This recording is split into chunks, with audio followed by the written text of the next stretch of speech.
A beautiful Shabbat afternoon to you, everyone. Welcome to this week's study from the book of Matthew. Last week we were in chapter 13 and we were looking at the parables of Yeshua concerning the kingdom of heaven.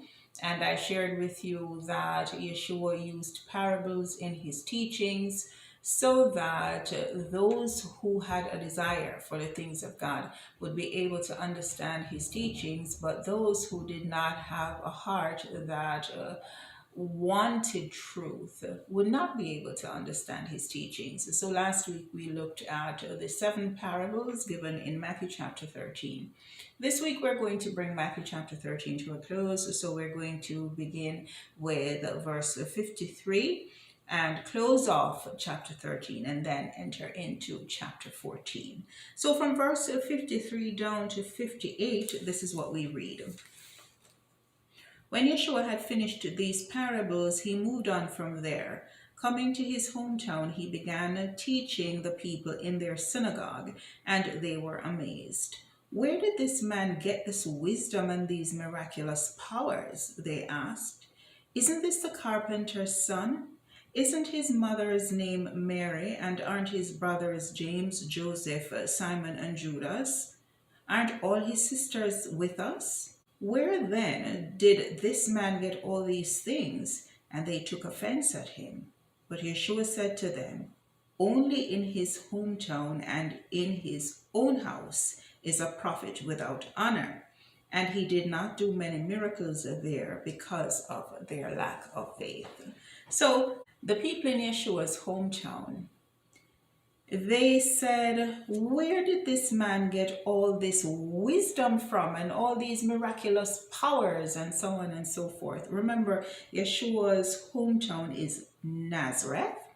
And remember that Nathanael had made a comment about Nazareth.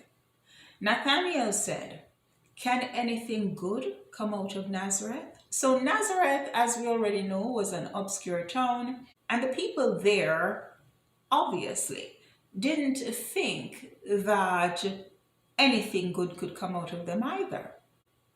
So when Yeshua got to his hometown and began to preach in the synagogues, the people were amazed. They said, "Where did this man get all this wisdom and these miraculous powers from? Isn't his father Joseph the carpenter and his mother just a lowly housewife? We know his brothers, we know his sisters. So where did he get all of these things from?" Which tells us that even though Yeshua was accepted as part of the religious order, that he really didn't have any formal religious training, and he didn't sit under any particular rabbi. You know, rabbis sit under other rabbis and they get their teachings from the different academies that existed in that time. I've shared with you before that there were 2 academies that existed at that time, the house of Hillel and the house of Shammai. And Yeshua was not associated with the house of Hillel or the house of Shammai. So all the wisdom that he had was wisdom that came from above, which is why he always said he taught in his father's authority. And so the people took offense to him. And it's amazing because here we see the heart of man. So, you know, you probably would have thought that they would have loved him and they would have said, "Oh my goodness, you know, this is one of our own. And he is so wise and he is so filled with the Spirit of God," and so on and so forth. And they would want to take ownership of him and say, you know, he's from Nazareth. But no, they took offense to him. Now in verse 58, it tells us that Yeshua did not perform many miracles there because of the people's lack of faith. So it tells us that there is a close relationship between faith and miracles. And because the people did not believe in him, they were not able to receive from him. Again, we're talking about the capacity of the people to receive. You cannot receive from one who you really don't believe in. There was no faith. And it reminds me of what we see in the Torah with the generation in the wilderness. They could not receive the promise of God of rest in their own land because they lacked faith. And this is a good reminder to us that our faith, or lack thereof, will affect our ability to see the miraculous power and hand of God in our lives. So the people did not benefit from Yeshua's miraculous power because they lacked faith. So he did not do much work in his own hometown. We're going to now move to chapter 14, and we're going to read from verse 1 through to 12. It tells us of what would happen to John the Baptist. So it says, at that time, Herod the Tetrarch heard of the reports about Yeshua, and he said to his attendants, "This is John the Baptist. He has risen from the dead. That is why miraculous powers are at work in him." So Herod himself wondered if Yeshua was John the Baptist because of all the miraculous power that was at work in him. But it's also interesting to note that John the Baptist did not perform any miracles. Even though he was operating in the spirit and power of Elijah, he did not perform any miracles. His mandate in the spirit and power of Elijah was to call people back to the Torah, was to turn the hearts of God's people back to him. So let's continue. We're now in verse 3. Now Herod had arrested John and bound him and put him in prison because of Herodias, his brother Philip's wife, for John had been saying to him, "It is not lawful for you to have her." Herod wanted to kill John, but he was afraid of the people because they considered him a prophet. On Herod's birthday, the daughter of Herodias danced for them and pleased Herod so much that he promised with an oath to give her whatever she asked. Prompted by her mother, she said, "Give me here on a platter the head of John the Baptist." The king was distressed, but because of his oaths and his dinner guests, he ordered that her request be granted, and had John beheaded in the prison. His head was brought in on a platter and given to the girl, who carried it to her mother. John's disciples came and took his body and buried it. Then they went and told Yeshua. Now verse 13 tells us that when Yeshua heard what had happened, he withdrew by boat privately to a solitary place. Why did he withdraw to a solitary place? Maybe he was mourning his cousin's death. He had already told him that this was going to be how he would die. Remember when John had sent a message to Yeshua, "Are you the one that we are to expect, or should we expect another?" He had sent that message to John in a coded way to say, "Though I am the Mashiach and I have come and I am doing all of these different things, I have not been sent to physically release physical prisoners out of bondage. I have not come to overthrow the Roman Empire. So pretty much this is where you will die." And then he said to him, "Blessed is the man who does not take offense to me." So he withdraws to a solitary place, maybe in a kind of mourning for his cousin, but also because Herod says Yeshua must be John the Baptist resurrected, right? So he withdraws to a solitary place in an effort to avoid Herod. So if Herod had any thoughts of coming after him, he wouldn't find him. So Yeshua withdraws to a solitary place.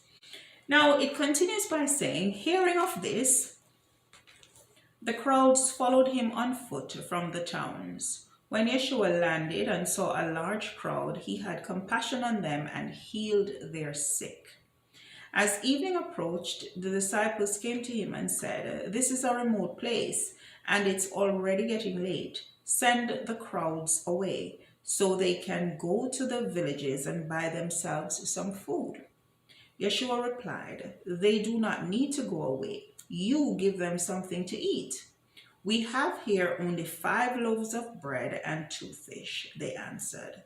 "Bring them here to me," he said, and he directed the people to sit down on the grass.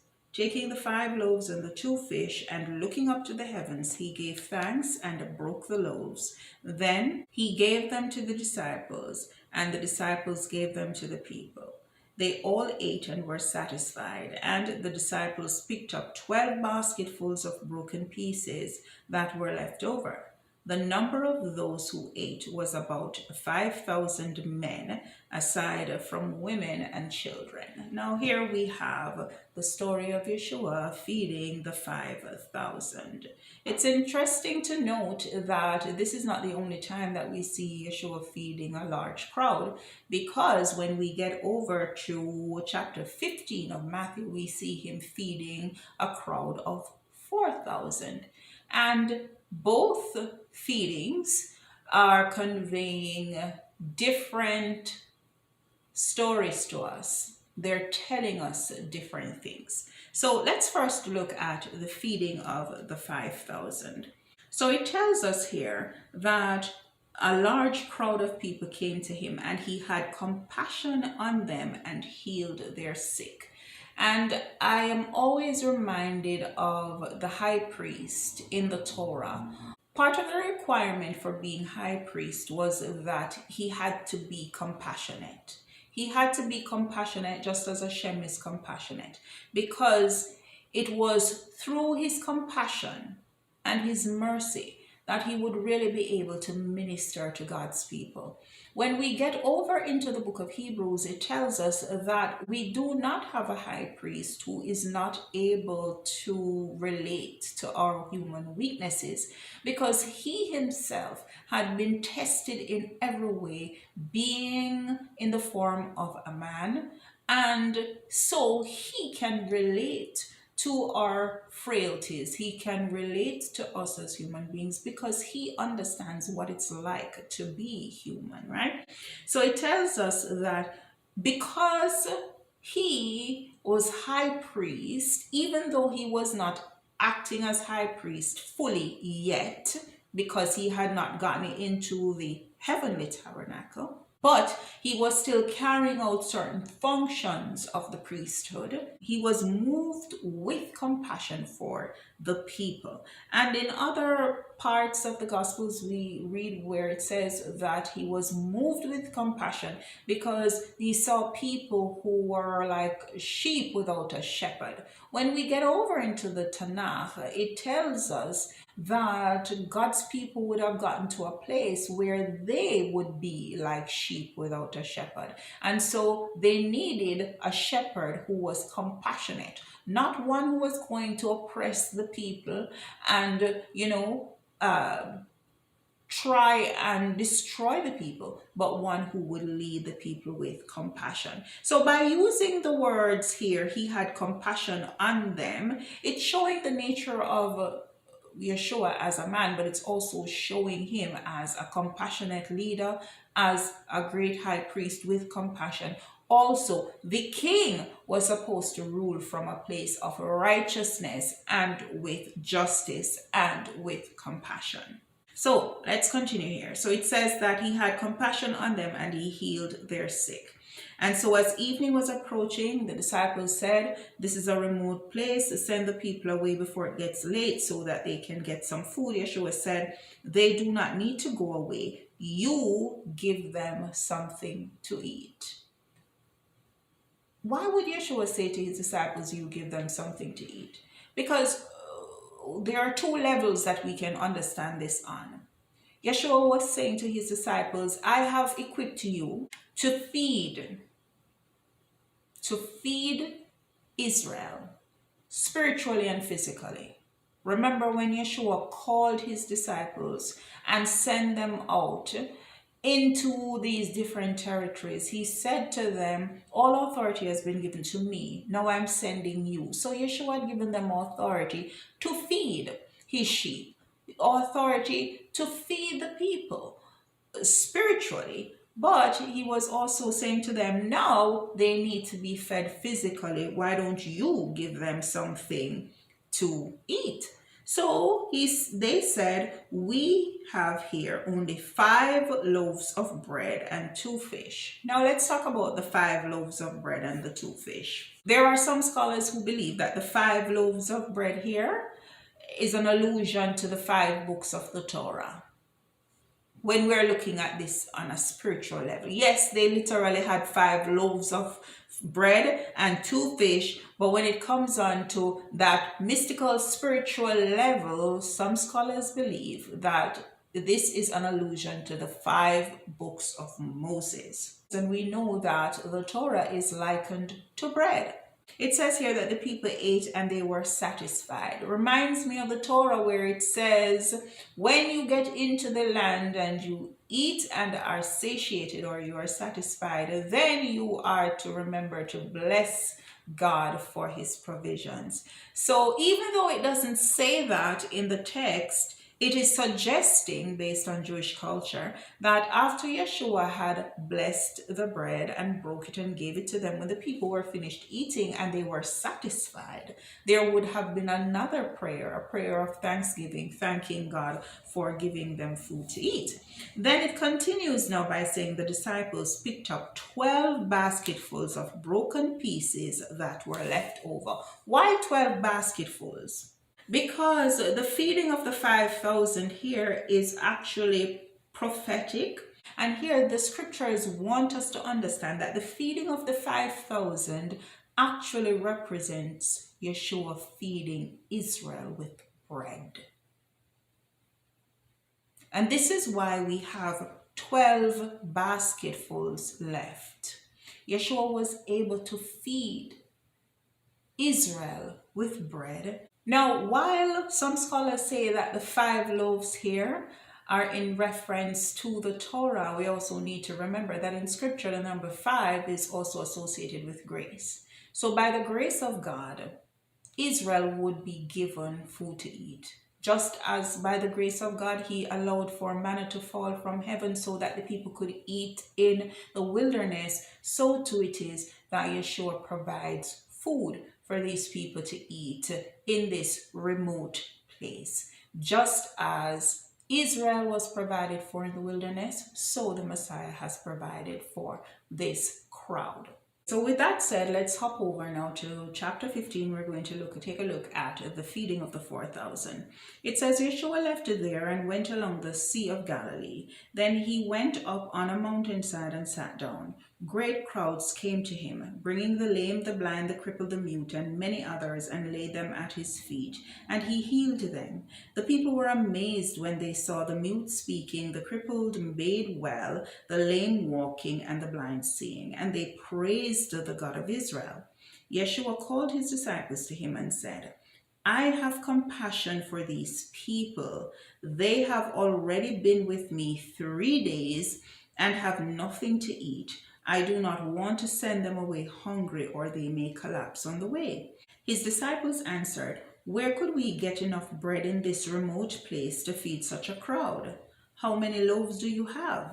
Yeshua asked. 7, they replied, and a few small fish. He told the crowd to sit down on the ground. Then he took the 7 loaves and the fish, and when he had given thanks, he broke them and gave them to the disciples, and they in turn gave it to the people. They all ate and were satisfied. Afterwards, the disciples picked up 7 basketfuls of broken pieces that were left over. The number of those who ate was 4,000, besides women and children. After Yeshua had sent the crowd away, he got into the boat and went into the vicinity of Magadan. Now, the feeding of the 4,000 is different. The feeding of the 4,000, Yeshua said, How many loaves do you have? His disciples said 7 and a few small fish. And when he broke it and gave thanks and distributed the food to the people, they had 7 basketfuls of broken pieces left over. Now, the number 7, as we know in scripture, is a number of completeness or completion. But we also know that the number 4 is significant because it's speaking to the 4 corners of the earth. So Here, the feeding of the 4,000 is actually a representation of the fact that Yeshua would not only be feeding Israel, but he would also be feeding the nations of the world. He was not just Messiah of Israel, but he was Messiah of humanity, the four corners of the earth. And this is why we have the feeding of the 4,000.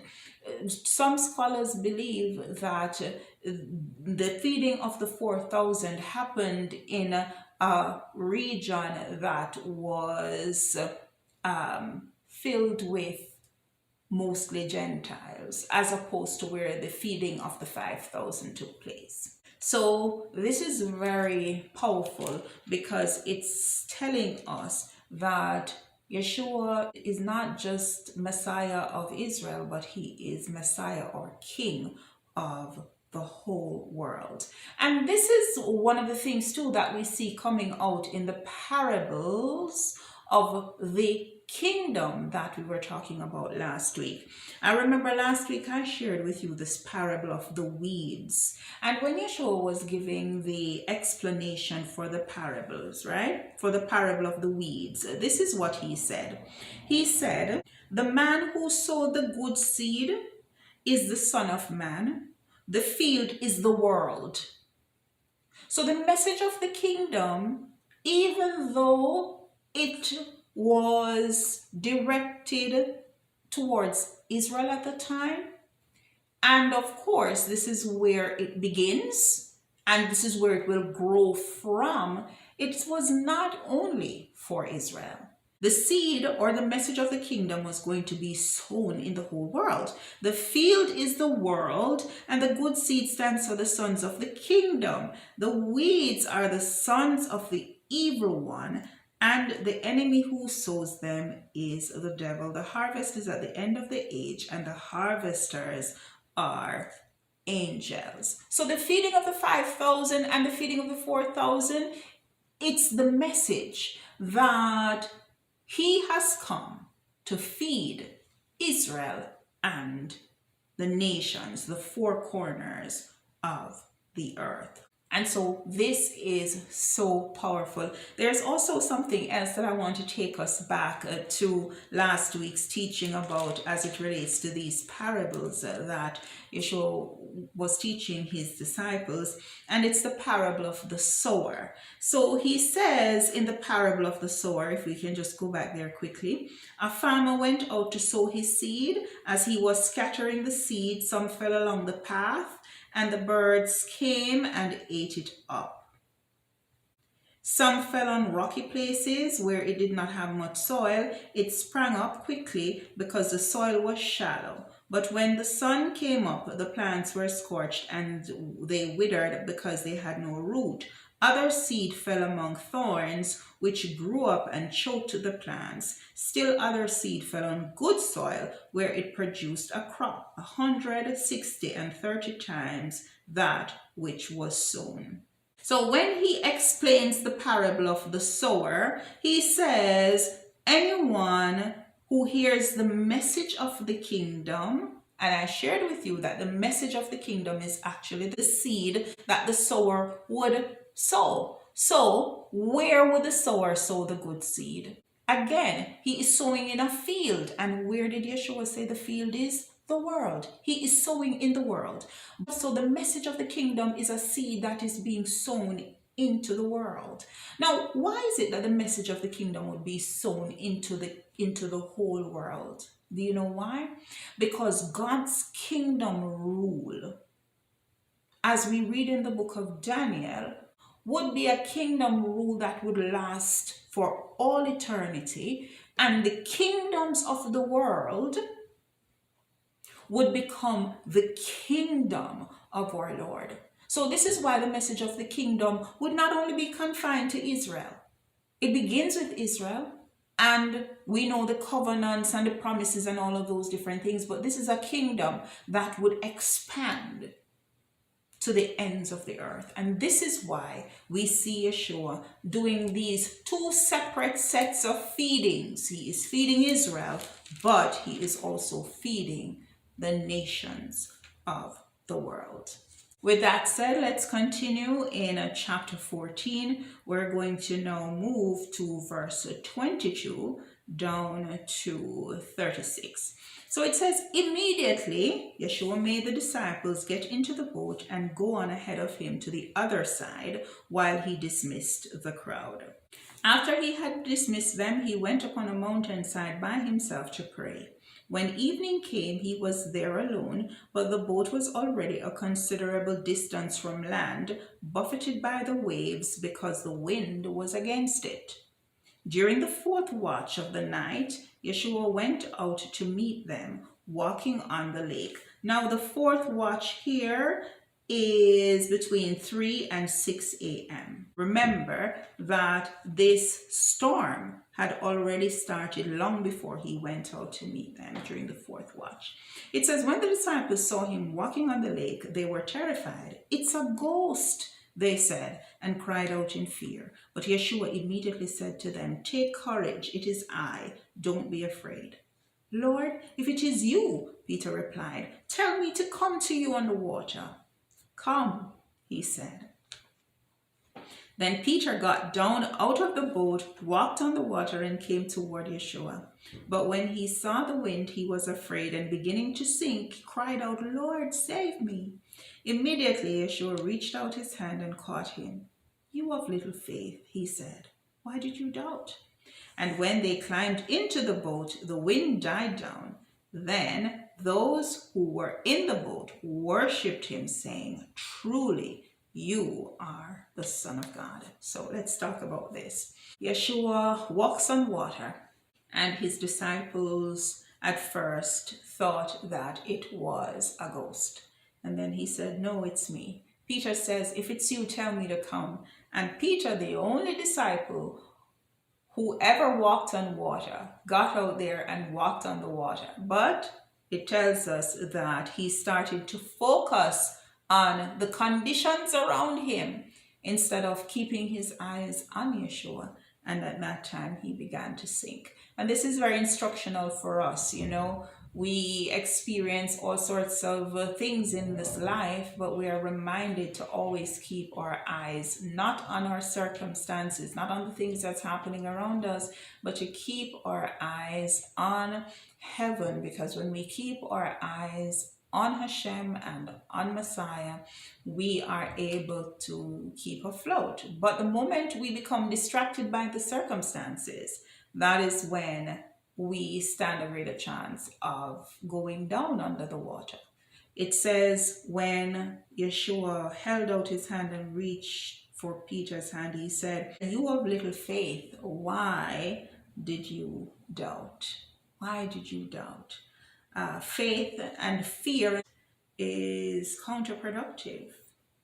So it says in verse 32, and when they climbed into the boat, the wind died down. Then those who were in the boat worshipped him, saying, "Truly, you are the Son of God." Let's talk a little bit about this. They worshipped him, and they said, "Truly, you are the Son of God."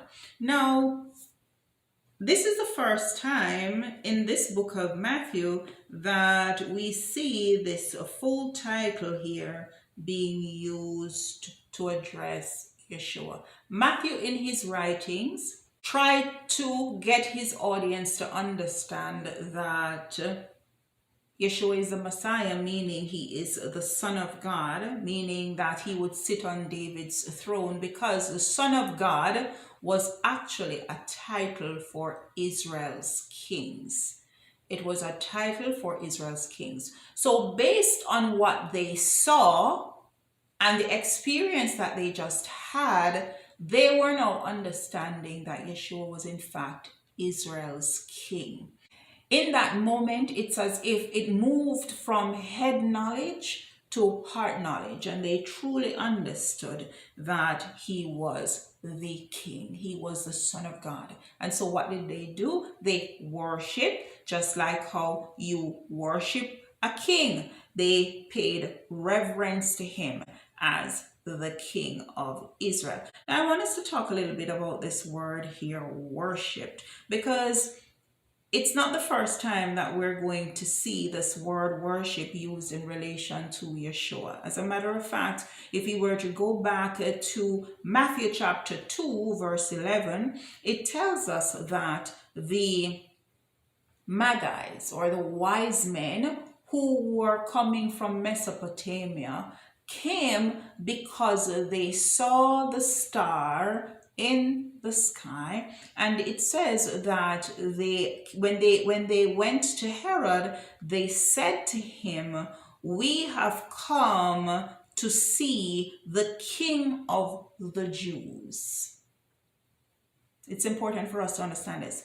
We have come to see the King of the Jews. They were looking for the King of the Jews. They said, "We have come to worship the King of the Jews." The word worship here is proskuneo, and it means to reverence, or to kiss the hand of, or to bow. So when these wise men came, it says that they worshipped. When they found the Messiah, they fell to the ground and worshiped him as a babe, because they recognized that he was King of the Jews. It is in the same way that the disciples here, when they saw him walking on the water and they saw all of the things that they saw, they recognized that he was King of the Jews, but he wasn't just any ordinary King of the Jews, but he was able to walk on water. He was able to do the miraculous. They recognized him as having the very same nature as the Father. And so they reverenced him, they worshipped him, they bowed down before him, and they honored him as the King of the Jews. They recognized that this Messiah was different. He was not like an ordinary man, because he was able to walk on water. Now let's go to verse 34. It says, "When they had crossed over, they landed at Gennesaret. And when the men of that place recognized Yeshua, they sent word to all the surrounding country. People brought all their sick to him and begged him to let the sick just touch the edge of his cloak, and all who touched him were healed."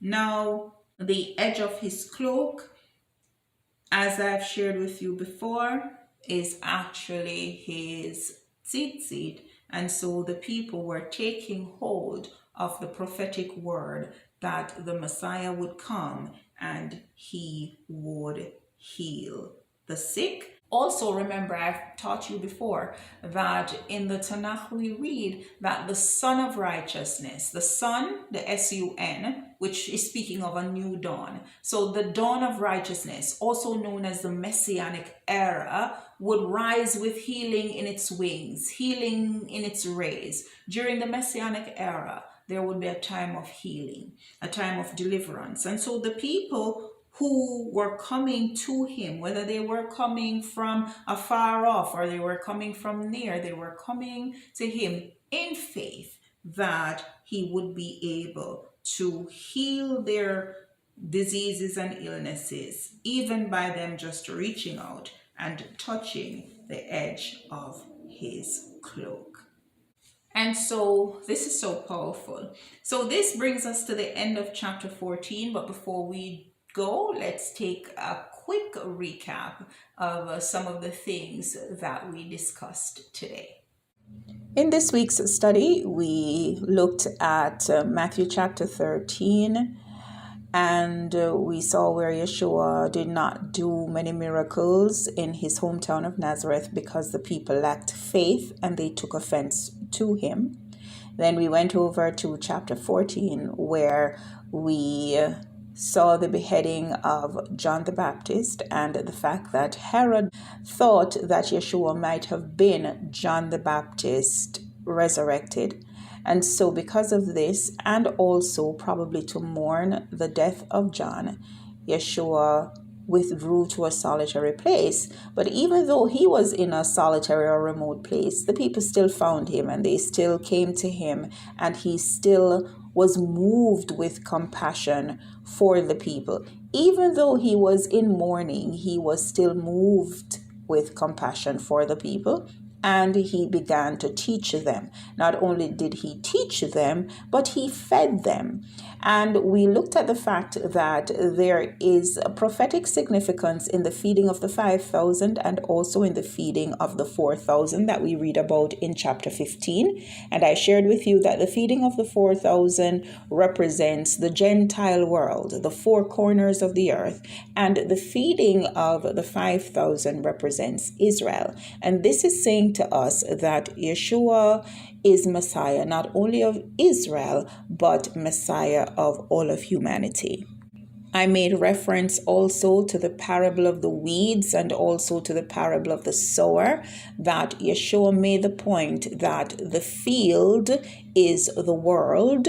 And so the message of the kingdom, even though it would begin with Israel, it would expand, it would grow, it would move beyond the borders of Israel into the nations of the world. And so the feeding of the 5,000 and also the 4,000 is demonstrating to us the worldwide reach of the message of the kingdom. Also, I made the point in this week's teaching that the message of the kingdom would have to move beyond Israel. Why? Because the prophets prophesied that the kingdom of God would be an eternal kingdom, but it would also be a worldwide kingdom, because a time would come when the kingdoms of the world would become the kingdom of our Lord. And so through these separate feedings here, this is the message that is being conveyed to all of us as God's people. Then we moved down to Yeshua walking on water.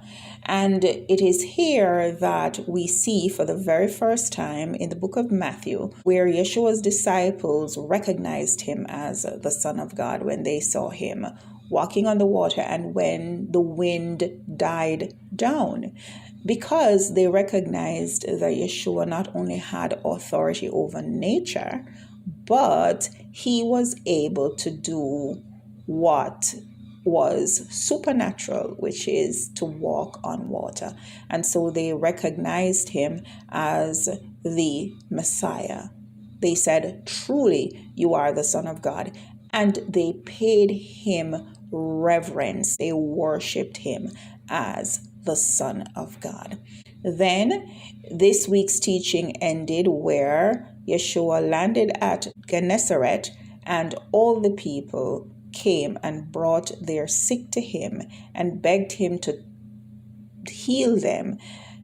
And their faith was of such where even by merely touching the edge of his cloak, they were healed, in fulfillment of what is written in Malachi chapter 4, verse 2, which says, "For you who revere my name, the Son of Righteousness will rise with healing in its rays, and you will go out and frolic like well-fed calves." I want to thank you so much for having joined us for this week's study from the book of Matthew. And I look forward to meeting with you again, Besorah Hashem, in the will of Hashem, come next week as we continue in chapter 15. Until we meet again, I pray that you will have a wonderful week ahead, and may Hashem continue to bless you and your household in perfect peace. Shabbat Shalom and Kol Tov.